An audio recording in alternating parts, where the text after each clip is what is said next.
So, hello everybody. In this video, we'll be discussing the chapter 3rd, that is the national income and the related aggregates. This chapter is one of the crucial chapter in macro, and it is very important as the exam point of view. So, we should do it in detail. So, इसके 2-3 parts आ सकते हैं, but there will be like the root of this concept will be absolutely clear to you. So for that, please hit the like button and please put down your doubts or if there is any need of improvement in my videos in the comment section. So let's get started with it. So the first topic, that is national income. तो सबसे पहले हम national income के बारे में बात करते हैं कि वो नेशनल इनकम होता क्या है. डेफिनेशन पे जाने से पहले हम पहले वर्ड्स को देखते हैं. देखो, इनकम इज योर कमाई एंड एक पूरे नेशन की income is your national income. तो यहाँ पे हम ये चीज़ पढ़ेंगे कि जो एक नेशन की इनकम है, जो एक कंट्री की इनकम है, वो क्या क्या चीज़ों को इंक्लूड करती है और हम किस बेसिस पे जो है उसको कैलकुलेट करते हैं. तो जो नेशनल इनकम है, that is the sum total of factor income which is earned by the normal residents of the country. So two important things we have here.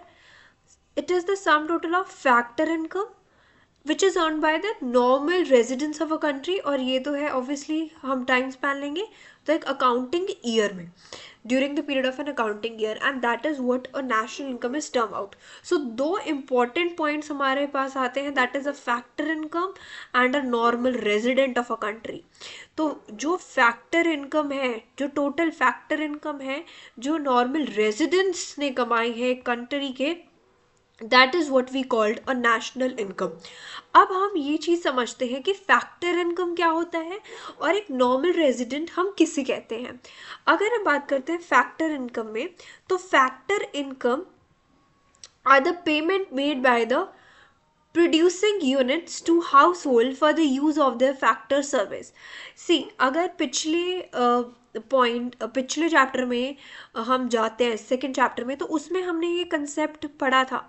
We read about it. हमने ये कहा था कि the service provide करता है house hold जो producer को. तो वहाँ पे क्या चीज़ होती है, देखो वहाँ पे इन द जैसे फैक्टर सर्विस प्रोवाइड करता है हाउस होल्ड. फैक्टर सर्विस क्या हो गई आपकी, your land, labour, capital, entrepreneurship, ये सारी चीज़ें प्रोवाइड करता है. तो उसके रिटर्न में जो प्रोड्यूसर्स हैं वो उसको फैक्टर पेमेंट देते हैं. एंड फैक्टर पेमेंट बोले या फिर फैक्टर इनकम बोले, this is one and the same thing. तो यहाँ से हम अगर बिल्कुल बेसिक कंसेप्ट पे चले जाते हैं, तो सबसे पहले हमने पढ़ा था फैक्टर्स ऑफ प्रोडक्शन के बारे में. वो चीज़ें जो आपके प्रोडक्शन के टाइम में यूज़ हो रही हैं, जो रिक्वायर्ड हैं, ठीक है. तो इन सारी चीज़ों को प्रोवाइड करना, जैसे कि your land, labour, capital, this is your factor service. ये सारी चीज़ें आपकी क्या हो गई, फैक्टर सर्विस, जो एक हाउस होल्ड देता है प्रोड्यूसर को, और जो प्रोड्यूसर को रिक्वायर होती है उसके गुड्स प्रोड्यूस करने के लिए. और उसके रिटर्न में, जो फैक्टर सर्विसेज के रिटर्न में पेमेंट की जाती है, उसको हम बोलते हैं factor income. Very easy. So this is what we have. Factor income are the payment made by the producing units. तो प्रोड्यूसिंग यूनिट्स किसे देंगी, हाउस होल्ड को. क्यों, क्योंकि हाउस होल्ड जो है वो उसको सर्विस प्रोवाइड कर रहे हैं, क्योंकि वो फैक्टर्स ऑफ प्रोडक्शन के ओनर है. फॉर एग्जांपल हम यहाँ पे लेते हैं, एक पर्सन ए है, एक पर्सन बी है. जो पर्सन ए है वो बहुत बड़ी कंपनी, वो बहुत बड़ी कंपनी रन कर रहा है, ठीक है. सो व्हाट हैपन्स कि उसको अब रिक्वायरमेंट है एक बड़े लैंड एरिया की, जहाँ पे वो अपनी फर्दर मशीनरी वगैरह, प्लांट वगैरह सेटअप करे. तो बी जो एक पर्सन है उसको प्रोवाइड कर रहा है वो चीज़. तो यहाँ पे जो ए है, that is our producing unit, and the B is a household which is the owner of the factors of production, ठीक है. So this is what the factor income is. अब हम इसको भी क्लासिफाई करते हैं.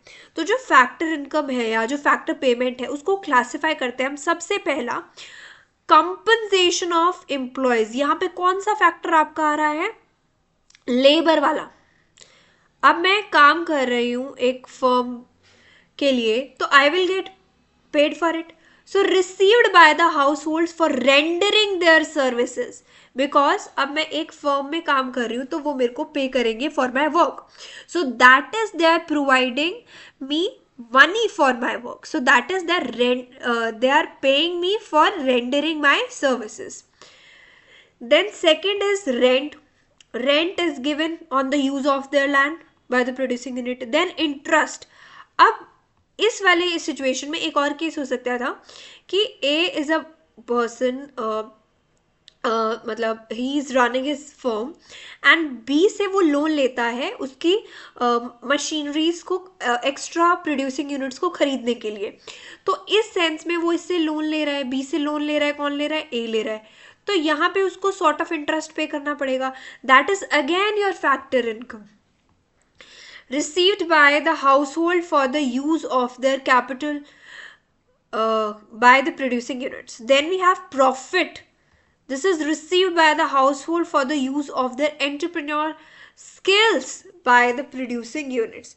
So this is what our factor income is. So we have four categories to be divided under it. सबसे पहला compensation जो जा रही है आपकी, फिर आपका रेंट, फिर आपका इंटरेस्ट, आपका प्रॉफिट, ये सारे फैक्टर इनकम में आते हैं. क्यों? क्योंकि ये एक प्रोड्यूसिंग यूनिट दे रही है हाउस होल्ड को. क्यों? क्योंकि वो अपने फैक्टर्स ऑफ प्रोडक्शन उसको प्रोवाइड कर रहा है, या फिर बोले सिंपल वर्ड्स में बोले तो फैक्टर सर्विस प्रोवाइड कर रहा है. तो इसलिए इन रिटर्न उसको कंपनसेशन मिल रही है, उसको रेंट मिल रहा है, इंटरेस्ट मिल रहा है और प्रॉफिट मिल रहा है.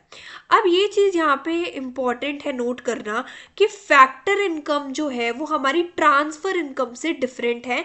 तो इसलिए we should not divulge in these two and do not misunderstand the concept.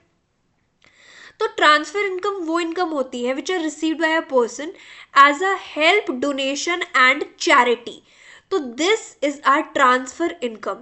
मतलब कि for example I have a friend और उसने मेरे को as a sort of gesture like friendship के लिए मेरे को एक चीज़ दे दी. So that will be my transfer income. एक बंदे से दूसरे बंदे के पास आई है वो, simple.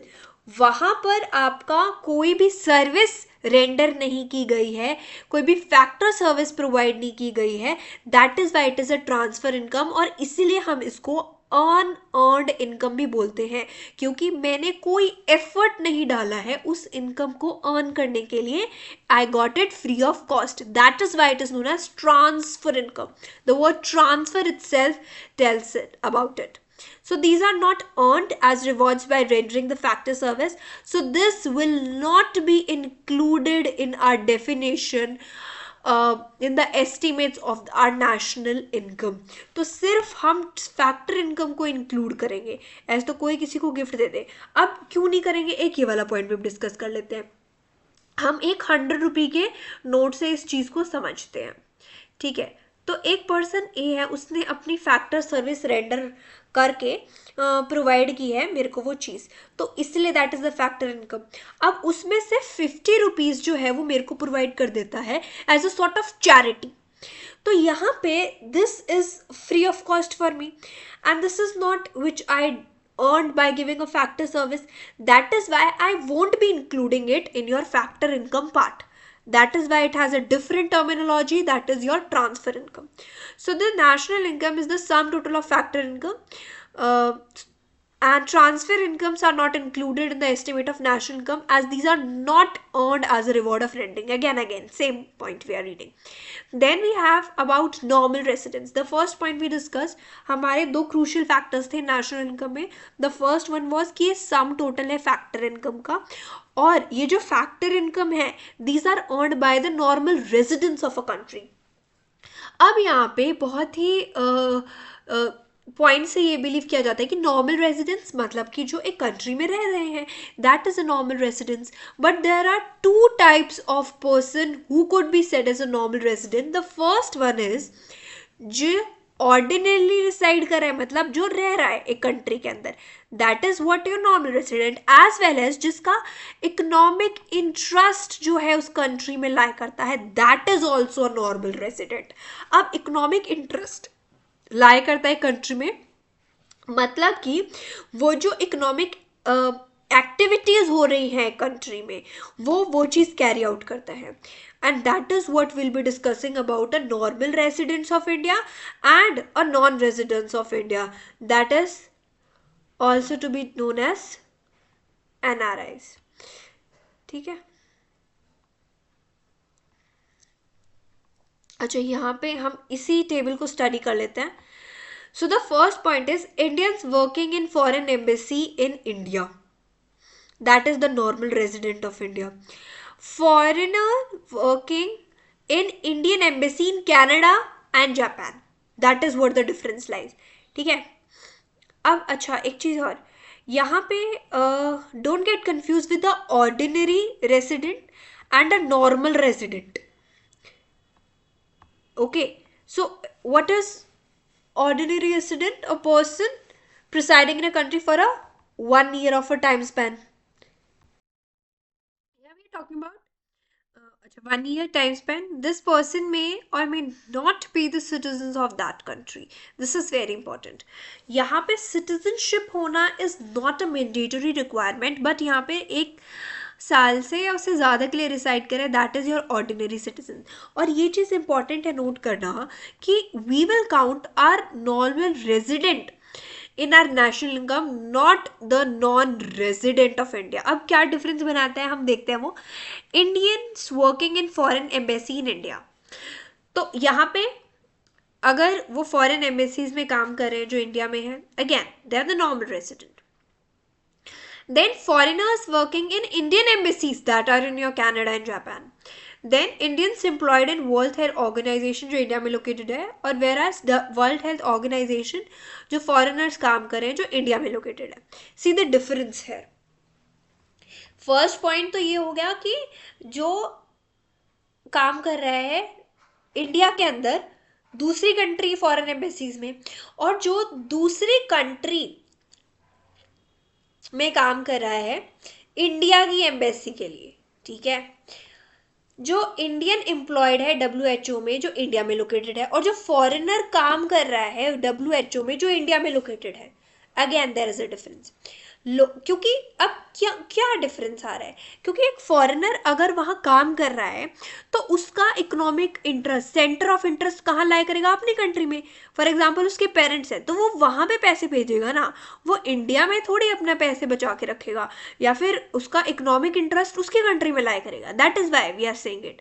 Local people working in office of an international IMF in India, a German working as a director of officer of IMF which is located in India, again he is again a director, but उसका center of interest उसकी country में lie करता है. That is why he is a non-resident of India and we won't be counting him in our national income. Same points, these are explained so far. This is the point. Foreign citizen have living in India for a period of more than 1 year other than for studies or medical treatment, क्योंकि वहाँ पे they are just for studies, right? They do not have the word I am using again economic interest नहीं lie कर रहा है उनका. The foreign technical expert working in India for a period less than 1 year, और यही इसको main difference बनाता है between a normal resident and a non-resident of India. So I'm saying again this point, don't get confused with non-resident of India. That is not we are talking about here. ये जो normal resident है वो include करता है एक बंदा जो ordinary रह रहा है या जिसका इकोनॉमिक इंटरेस्ट यहाँ लाई कर रहा है. This non resident of India is a different concept from normal resident of India, and this is the one which we are including in a national income, and non residents of India को हम include नहीं करते हैं. अब हम बात करते हैं डोमेस्टिक और नेशनल इनकम के बारे में. ठीक है. So when used as domestic concept we call it domestic income. When used as national concept, we use it as a national income. But domestic and national income include four basic elements of factor income. We discussed this before. सबसे पहला आ जाता है हमारा compensation of employees. Then we have a rent, interest और profit. Got it? Domestic income की बात करते हैं तो this is the sum total of the factor income. इन चारों का कॉम्बिनेशन है जो जनरेट हुई है within the domestic territory of a country. Very important. No matter वो नॉर्मल रेजिडेंट कर रहा है या एक नॉन रेजिडेंट कर रहा है. मतलब कि डोमेस्टिक इनकम से हमारा ये मतलब है कि हम फैक्टर इनकम को काउंट करेंगे जो, let me use this, yes, so domestic income से हमारा क्या मतलब है कि हम उस फैक्टर इनकम को काउंट करेंगे that is generated both by your residents, your normal residents,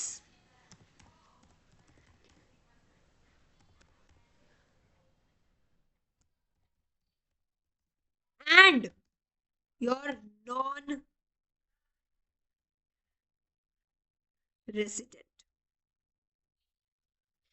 Your non-residents. Very important.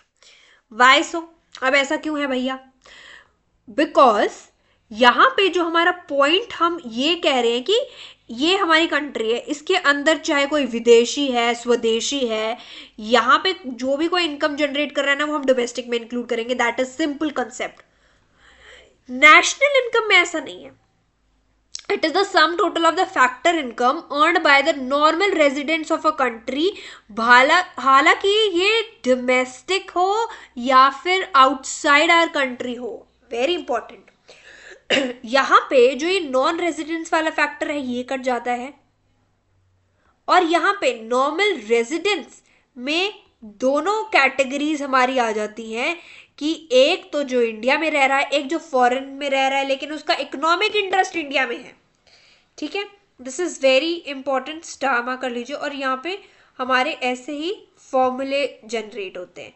ठीक है, तो सिर्फ डोमेस्टिक इनकम में हम बाउंड्री एरिया देखते हैं कि चाहे कोई भी हो we will be including that, but ऐसा कंसेप्ट नहीं है whenever we are discussing about our national income. वहां पे हम इकोनॉमिकली देखते हैं उस चीज को.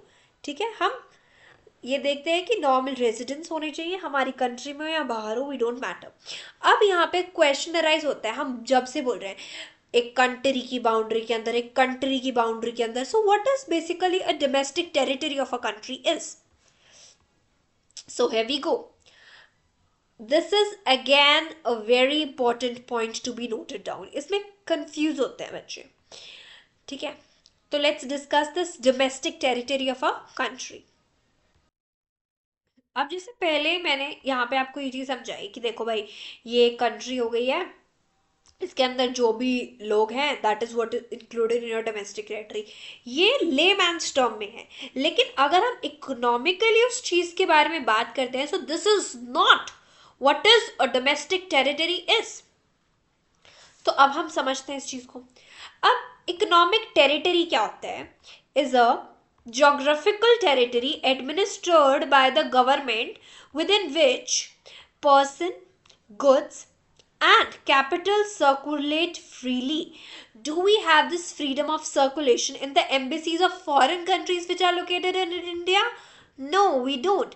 Do we have this freedom of circulation in the Indian embassies which are located abroad? Yes, we have. और यही से मैं I'll be telling you few points. Do write it down. These are very important. सबसे पहला answer तो इन्होंने हमको यही दे दिया कि जो एम्बेसीज हैं, जो मिलिट्री एस्टैब्लिशमेंट्स हैं हमारी कंट्री की, जो अब्रॉड में एस्टैब्लिश हो रखी हैं, that will be included in our domestic territory. First point, I will write it down for you. Just a second, या सबसे पहला क्या क्या इंक्लूड करेंगे हम अपनी डोमेस्टिक टेरिटरी में? The first one we have is the embassies. Again we did this embassies part right now. Okay, अभी करा है हमने यहाँ पे. सी एम्बेसीज,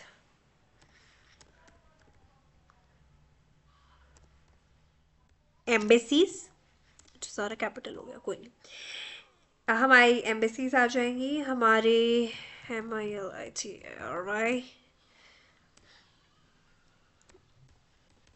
हमारी मिलिट्री एस्टैब्लिशमेंट्स आ जाएंगी. ठीक है, देन नेक्स्ट, अब देखो दूसरा पॉइंट समझते हैं. See now next point what we have are the fishing vessels. एक second, why am I writing it? Ability zone में मिलते हैं सीधा, वहां पे मेंशन है ये सारी चीजें. चलिए हैव अ लुक.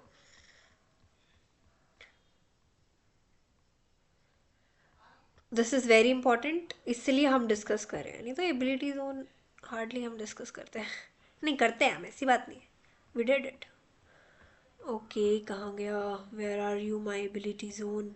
ये रहा, ये रहा, यहाँ गया. Components of domestic territory.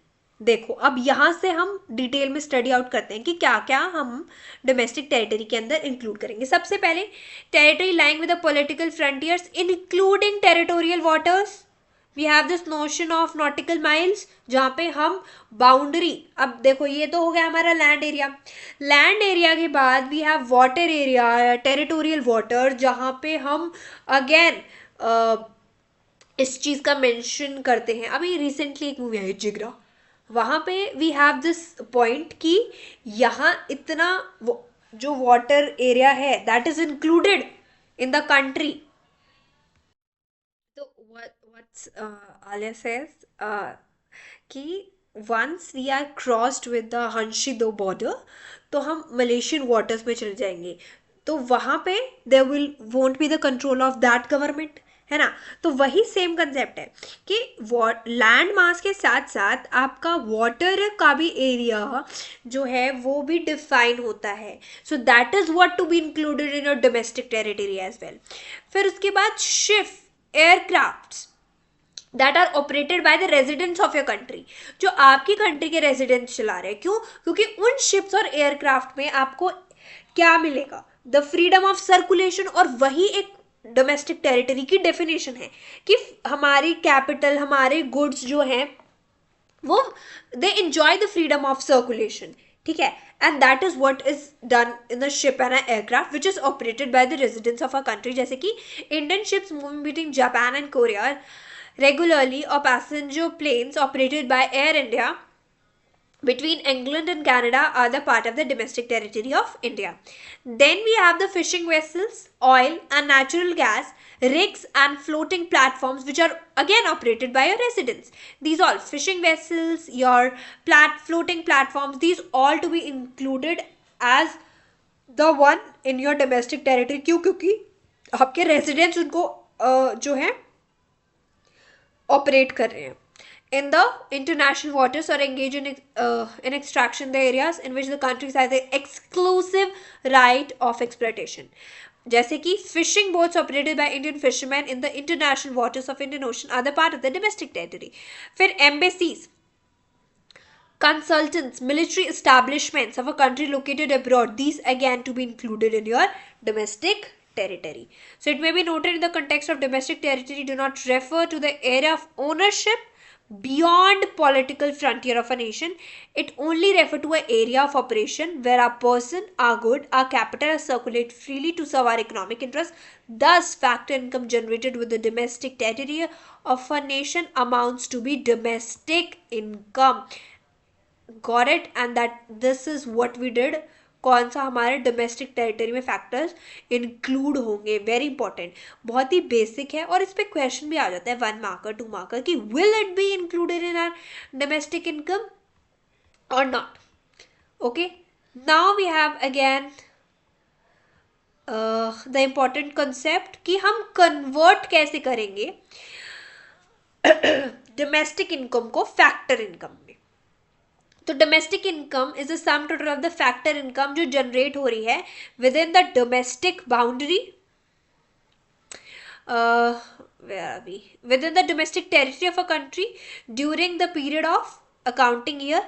It includes factor income of both residents and non-residents of in the domestic territory of a country. It needs emphasize that हमारी जो domestic income है वो include करती है factor income जो non-residents earn कर रहे हैं हमारी कंट्री के अंदर, और वो include क्या नहीं करती है is the हमारे रेजिडेंट्स की income that is earn outside the domestic territory of our country.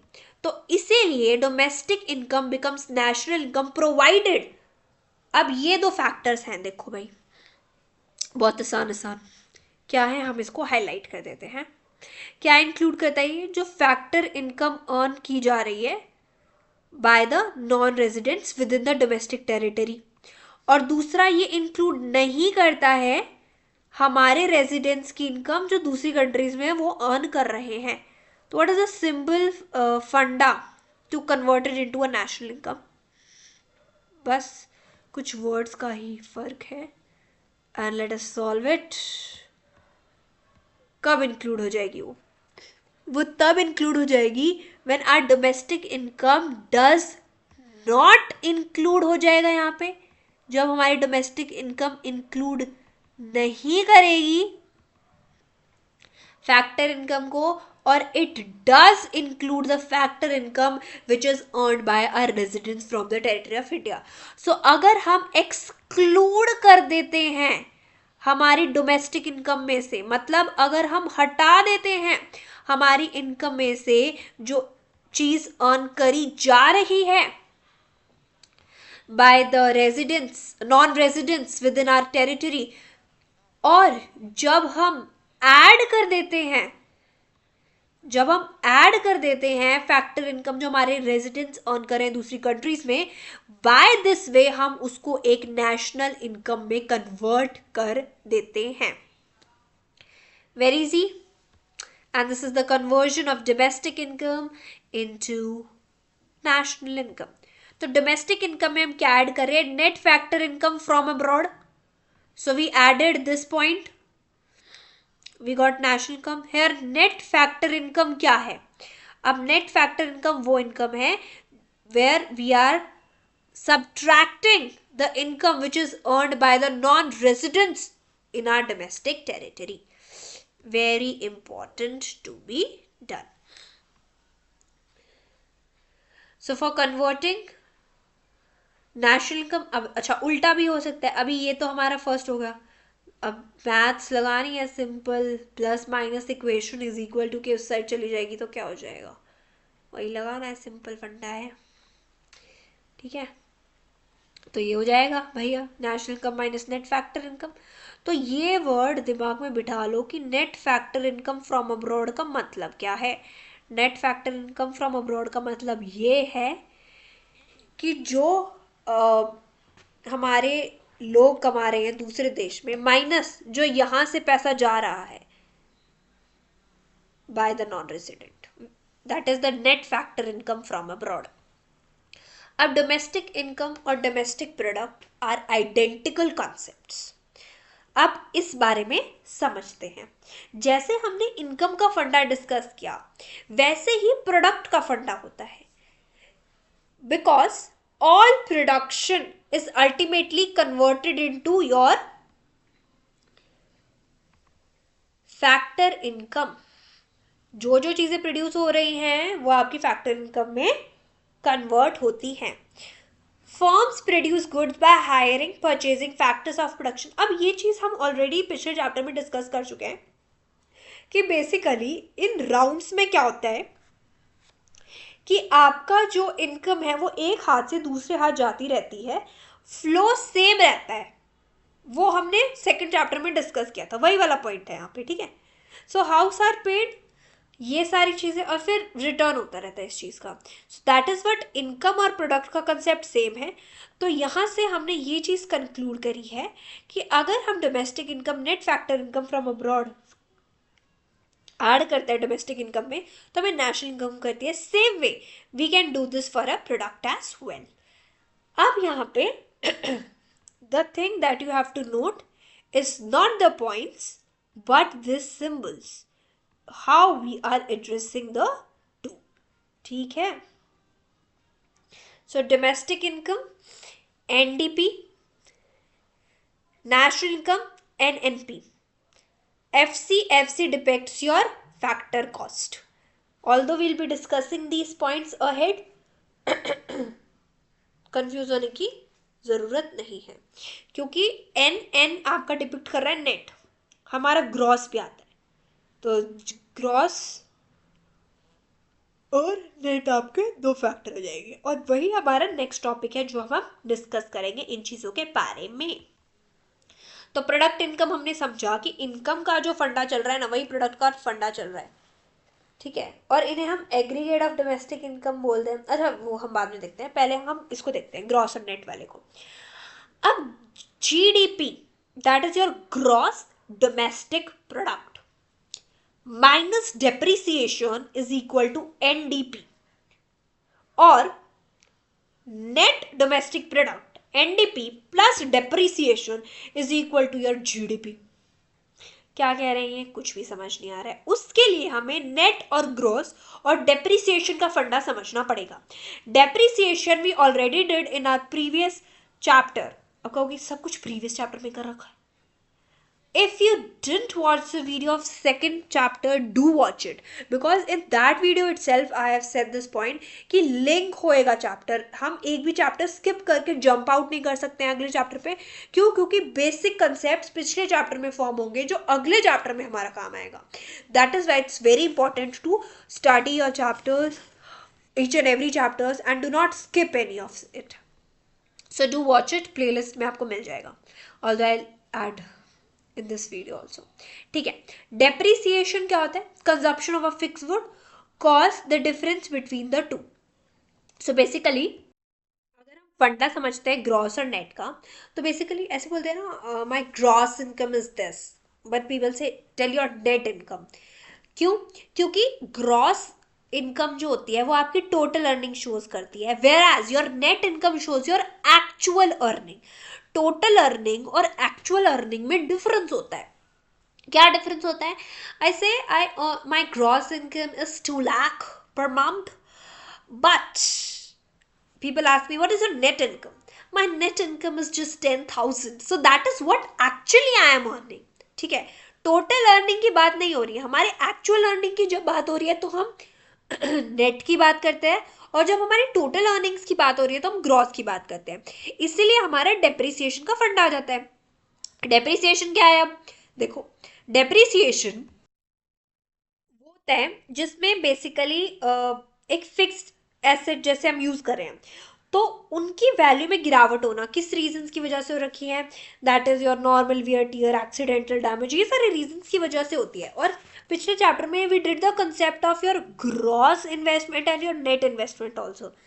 So this is the concept again which is including.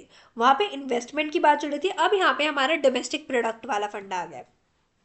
So we have here is, अगर हम ग्रॉस डोमेस्टिक प्रोडक्ट में से depreciation हटा देंगे तो हमें नेट डोमेस्टिक प्रोडक्ट मिल जाएगा.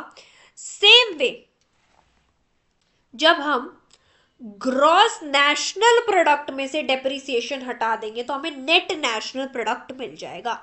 And this is what the concept जो हमने यहाँ पे देखा, NDP and NNP. So this is net domestic product which is your actual domestic income, and your NNP, that is your net national product, that is your actual national product. ठीक है. Now domestic product at market price and at factor cost. अब ये जो FCFC हम देख रहे थे ये हमारी फैक्टर कॉस्ट थी. अब हमारे पास दो फंडे हैं, market price and eight factor cost. there is no difference between the domestic product at market price and domestic product at factor cost, so long as we are considering a two sector economy. Very important, जब हम to sector economy ले रहे हैं, so there is no such फंडा, क्योंकि वहां पे producer और हाउस होल्ड सेक्टर है, वहां पे कोई गवर्नमेंट का सेक्टर नहीं है इकोनॉमी के अंदर। इसीलिए we have no difference in the market price as well your domestic your market price and your factor cost. ठीक है, so this is the point to be noted: domestic product at market price is identical with the domestic product at factor cost, provided there is no government, there are no taxes, no subsidies related to the production of goods and services in the economy. अब जब government sector आ जाता है तो उसके साथ हमें tax और subsidies देखने को मिलती है। अब क्यों नहीं है? अगर गवर्नमेंट सेक्टर नहीं है तो यहाँ पे लिखा है कि कोई टैक्स और सब्सिडी नहीं है, इसलिए दोनों इक्वल है। This you will understand by reading this point. ठीक है, तो वहां से ये चीज स्टार्ट होती है। तो domestic product at market price and domestic product at factor cost became different aggregate जब गवर्नमेंट हमारा जंप कर जाता है बीच में। अब कैसे होता है ये देखो। Taxes on goods called indirect taxes tend to raise the market price of a good. Accordingly, domestic product at market price is increased. तो जो टैक्सेस लग रहे हैं चीजों पे, उसकी वजह से उसका प्राइस बढ़ जाता है, मार्केट में उसकी कीमत बढ़ जाती है, इसीलिए जो डोमेस्टिक प्रोडक्ट है मार्केट प्राइस में वो बढ़ गया। अब सब्सिडीज क्या करती हैं? सब्सिडीज उल्टा करती हैं। सब्सिडीज इस मार्केट प्राइस को, जो टैक्स लग के इसका प्राइस बढ़ गया है, उसको ये कम करती हैं। Accordingly the domestic product at market price is reduced. To restore the parity between domestic product at market price and domestic product at factor cost, we reduce the value of indirect taxes from the direct product at market price. We add the value of subsidies to the domestic product at market price. It is with this adjustment that two aggregate become equal. अब इसको बताएगी हमारी equation. ये चीज तो तुम्हें clear होगी ना। अब इसको एक एग्जाम्पल दे दूं मैं, चलो दे देती हूँ। देखो, मैं फॉर्मूला लिख देती हूँ, फिर इजी होगा समझाना। लुक, सबसे पहला हम लेते हैं हमारा domestic product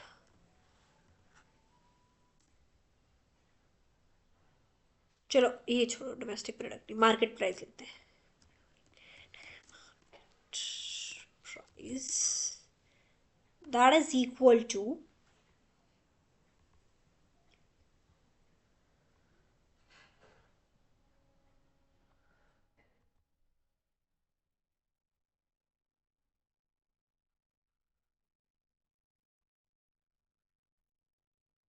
yes, domestic price that is equal to your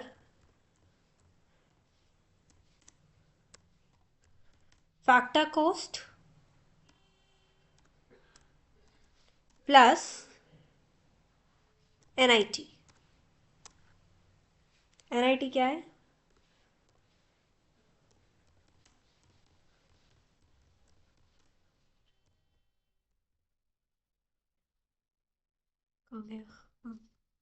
ठीक है, समझो अब इस चीज को। देखो, मार्केट प्राइस क्या है आपका? Factor cost plus net indirect taxes. अब इससे एक चीज हम समझते हैं। मान लो मेरा गुड 200 रुपये का है, मैं एक पीस ऑफ क्लॉथ सेल कर रही हूँ, दैट इज 200 रुपीज उसका कॉस्ट है। अब मुझ पे टैक्स लग रहा है, NIT लग रहा है। देखो, दो तरह के टैक्स होते हैं, डायरेक्ट इनडायरेक्ट। ठीक है, तो अब उस टैक्स की वजह से क्या हो रहा है, मतलब 50% मुझे टैक्स देना पड़ रहा है, तो मैं अपनी जेब से तो दूंगी नहीं भाई साहब, आई एड ऑन द प्रोडक्ट। तो मेरा वो जो प्रोडक्ट होगा उसका मार्केट प्राइस क्या होगा? 250 रुपये। और ये वही सिंपल फंडा है। अब कुछ गुड्स होते हैं जो वेलफेयर के लिए लेकर आती है गवर्नमेंट, कि भाई आपको अब ये चीज समझना, एनआईटी नेट इनडायरेक्ट टैक्सेस का क्या फंड है, नेट इनडायरेक्ट टैक्सेस का भी अलग से फंड है। अब कैसे है देखो, मुझ पे टैक्स लग रहा है 100 रुपए का, और गवर्नमेंट लेकर आती है फंडा सब्सिडी का कि भाई आप इतना नहीं दे सकते हो, 50 रुपये आपकी सब्सिडी जाएगी। तो मेरा एनआईटी 50 रुपये चला गया, ठीक है, यहाँ पे ये चीज़ समझो। तो मेरे पे 50 रुपये का लगा एनआईटी, तो मैंने उस गुड़ को बेचा 250 रुपये का। अब अगर मेरे को सब्सिडी नहीं मिलती उस चीज़ की, ज़ीरो सब्सिडी थी, तो वहाँ पे उस प्रोडक्ट का प्राइस कितना ज़्यादा, 300 रुपये। क्यों मिल जाता 300 रुपये, क्योंकि वो एनआईटी आ रहा ना मेरा, 100 - 0 आ रहा है, क्योंकि मेरे को सब्सिडी मिल नहीं रही है उस चीज़ पे। तो वहाँ पे मैं 50 की जगह 100 रुपये जोड़ूंगी, और वो मेरा मार्केट प्राइस उस गुड़ का हो जाएगा 300 रुपये, ठीक है। लेकिन अगर मेरे को 50 रुपीज़ ऐसा सब्सिडी मिल रही है, तो मैं 250 का बेचूंगी, क्योंकि एनआईटी मेरा 50 आ गया, 200 का मेरा फैक्टर कॉस्ट है, तो 250 का I sell the good, and this is what the fund of a factor cost and a market price. तो मतलब कि जितना आप ऐसे समझ सकते हैं इसको, जितना मेरे को उसको बनाने में लगा है, उसका सारा सामान वगैरह 200 रुपये, फिर मेरे पे लगा देती है गवर्नमेंट टैक्स, ठीक है। अब उस टैक्स से साथ के साथ मेरे को सब्सिडी भी मिल रही है, तो उन दोनों का डिडक्शन करके मुझे मिलता है एनआईटी। तो एनआईटी का सिंपल फॉर्मूला तुम्हें क्या मिल गया, net indirect taxes is equal to the indirect taxes minus your subsidy, that is your net indirect taxes. अब वो सारा डिड्यूस करके what on is my end product, वो मैं लगा देती हूँ टोटल अपना मार्केट प्राइस में, और उतने का मेरे को सेल करना है। So that is the difference between the two. So we did the very of the important concepts, that is your market price and factor cost, and your gross and net cost, GDP, NDP. तो यहाँ से देखो ये 4 फंडे clear हो गए हमारे, your GDP, your NDP, your GNP, your NNP. फिर उसके बाद एमपी और एफसीआर है, तो यहाँ पे 2 हम डिवाइड कर देते हैं, यहाँ पे ऐसे एक चेन बनती है, that is important. GDP at factor cost, GDP eight market price, ठीक है। और यहाँ पे हम आ जाते हैं वही पॉइंट जो हम this all we discussed already, aggregates related to national income. सबसे पहला है हमारा GDP and market price. Market price क्या होता है, यू ऑलरेडी नो, मार्केट में जो आप चीज बेच रहे हो, that is your market price, is a market value. So what is GDP eight market price, ऐसे हम डिनोट करते हैं। मार्केट प्राइस और फैक्टर कॉस्ट को हम स्मॉल में लिखते हैं, ठीक है। तो it is the market value of the final goods and services produced with in the domestic territory of a country during the period of an accounting year, inclusive of depreciation. मतलब कि यहाँ पे डेप्रिसिएशन इंक्लूडेड है। क्यों included है, क्योंकि we are studying MP, that is your market price. Got it, you better get it, okay, very easy, not confusing. सिर्फ the thing required in economics is known of a basic concept and forming a chain of concepts, and everything will be absolutely clear to you. So inclusive of depreciation, why, because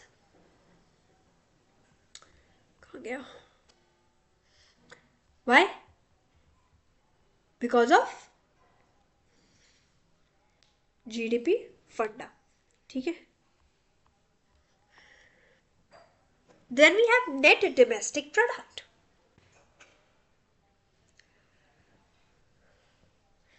इसका formula मेरे को मिला नहीं, हाँ ये रहा, मैं यहाँ चली, मैंने ये देखा, मैं कहा है ही नहीं, ये रहा जीडीपी। तो इंक्लूसिव डेप्रिसिएशन कैसे, क्योंकि एनडीपी में जब आप डेप्रिसिएशन प्लस करते हो तब आपको जीडीपी मिलता है, तो मींस आपका डेप्रिसिएशन यहाँ पे इंक्लूडेड है, ठीक है, राइट। फिर net domestic product at market price, मतलब कि यहाँ से ये पॉइंट क्लियर हो गया कि यहाँ पे डेप्रिसिएशन नहीं होगा। क्यों, क्योंकि हमारा जीडीपी में से जब हम डेप्रिसिएशन हटाते हैं तब हमें एनडीपी मिलता है। तो here we won't be see depreciation. So net domestic product at market price. अब यहाँ पे जो इसकी डेफिनेशन फॉर्म हो रही है ना, net domestic product at market price, वो इन छोटे छोटे टर्म्स को ज्वाइन करके है। डोमेस्टिक प्रोडक्ट हमने पहले पढ़ा, फिर हमने नेट के बारे में पढ़ा, नेट ऑलरेडी हमने सेकंड चैप्टर में पढ़ लिया था, फिर हमने डोमेस्टिक प्रोडक्ट के बारे में पढ़ा, फिर हमने मार्केट प्राइस के बारे में पढ़ा, और यहीं से हमारी डेफिनेशन आ गई। तो मार्केट प्राइस क्या डिपिक्ट करता है कि उसकी मार्केट में कितनी वैल्यू है। Got it right. So it refers to the market value of, अब ये मार्केट प्राइस डिपिक्ट करता है। अब दूसरा पॉइंट क्या आ जाता है हमारा, डोमेस्टिक प्रोडक्ट। तो डोमेस्टिक प्रोडक्ट क्या डिफाइन करता है, जो final goods and services produce हो रही हैं आपकी डोमेस्टिक टेरिटरी के अंदर, that defines your domestic product. अब नेट क्या डिफाइन करता है, नेट क्या डिफाइन करता है कि it is exclusive of depreciation. तो ऐसे हम वर्ड्स को लिंक करके हमारी एक पूरी डेफिनेशन जो है वो इंक्लूड हो जाती है। ठीक है, तो इन दोनों को रिलेट करके हमारा ये फर्स्ट पॉइंट आता है हमारे पास। Got it, fine. फिर हम आते हैं gross national product at market price. First we studied about the domestic product, अब हम पढ़ रहे हैं नेशनल प्रोडक्ट के बारे में। ठीक है, तो ग्रॉस नेशनल प्रोडक्ट क्या है, again gross your national product and your market price is the sum total of the gross domestic product and the market price and the net factor income from abroad। अभी net factor income from abroad वाला फंडा कहां से आया है, it came from domestic income और national income जब हम पढ़ रहे थे वहां से आई। तो अब यहाँ पे प्रोडक्ट हो गया, तो we have the answer here is that is the national and domestic product. अब ये चीज देखो कैसे रिलेट कर रहे हैं चीजों को। बेसिकली हमने ये पढ़ा, अब हम नेशनल प्रोडक्ट को टर्म्स में पढ़ रहे हैं जीडीपी के टर्म्स में। क्यों, क्योंकि हमारा जो जीडीपी है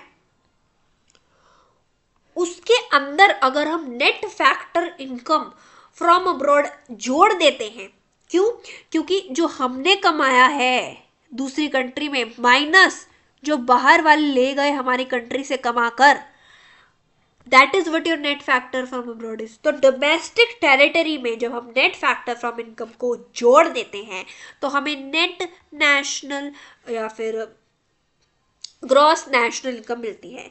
ग्रॉस और इसका सेम ही फंडा है। ठीक है, यहाँ पे ग्रॉस की जगह नेट आ जाएगा, वेरी इजी। बट अगर हम इनके रिलेशन में एनपी और डीपी के रिलेशन में पढ़ रहे हैं तो net factor from abroad same रहेगा। तो इस चीज में कंफ्यूज नहीं हो रहा है कि अगर नेट आ गया या ग्रॉस आ गया तो डिफरेंस क्रिएट हो जाएगा, नहीं, क्योंकि ग्रॉस और नेट का कंसेप्ट अलग है। ग्रॉस और नेट का कंसेप्ट डेप्रिसिएशन वाले पॉइंट में आता है, यहां पे आता है। It won't be including in your this term. ठीक है, then we have GDP at factor cost. GDP at factor cost again gross है, वो ग्रॉस है तो मतलब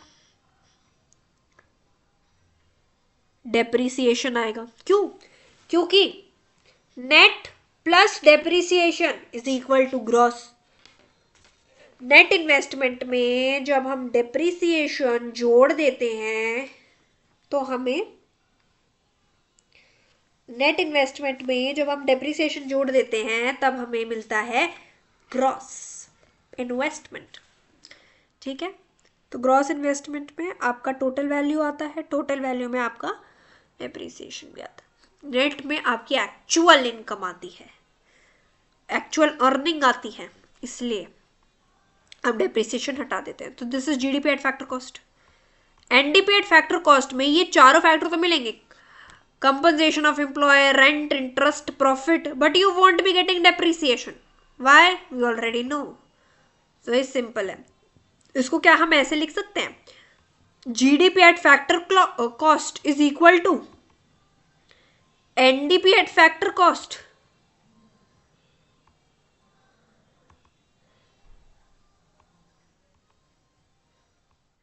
प्लस डेप्रिसिएशन लिख सकते हैं ऐसे, answer in the comment section, ठीक है। Okay, then gross national product at factor cost, that is GNP at factor cost. अब जीएनपी एट फैक्टर कॉस्ट आपका नेट फैक्टर फ्रॉम अब्रॉड के केस में कैसे इंक्लूडेड होगा हमारा? अब देखो यहां पे this is your factor cost, यहां पे वी डिड मार्केट प्राइस,